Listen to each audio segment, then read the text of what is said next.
We're going to cross now to Shepparton in northern Victoria, where floodwaters are still rising. For the latest update, I'm joined by Ray Jasper, who's heading up the operation for State Emergency Services. Ray Jasper, can you just bring us up to date on what the situation is looking like now?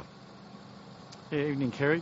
Yeah, look, the peak will reach here about 10 to 12 tomorrow at about 11.1.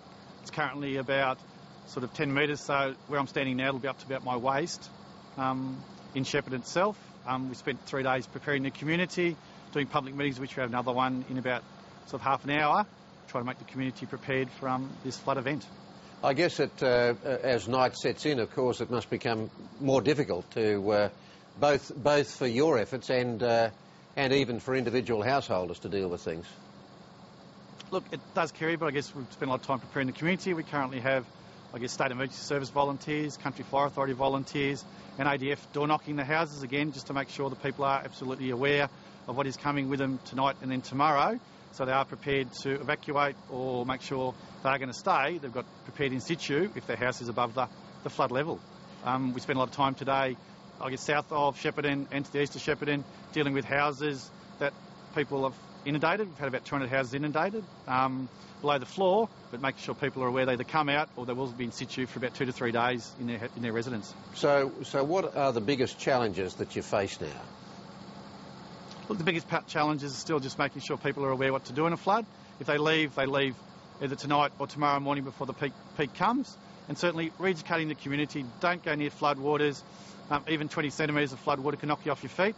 And certainly because this water has come through Benalla and Giroa, the townships, it is contaminated. So we're saying to people, look, just don't go near the water, stay away from it and make sure you stay safe. And what's the picture beyond Shepparton itself?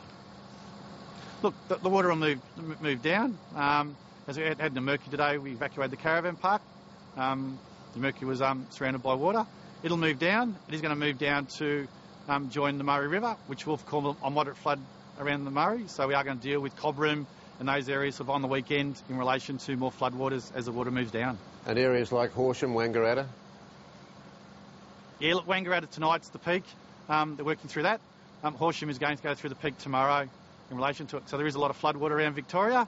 There are a large number of towns still under threat. This event isn't over for the SES or the emergency services in Victoria. We still have a number of days to go to combat this event to make sure that the towns are safe before the water starts receding. Now, what's the situation with the weather and the possibility of more rain? Look, there is predicted for more rain on Thursday, another 15 to 20 mils. 15 to 20 mils will, keep the peak going. It won't raise it so much, but if we get thunderstorm activity or we get more than that, then we'll certainly have second peaks which we'll have to identify and address as they arise. Well, I guess the good news out of all of this in the first instance is that there has been no loss of life.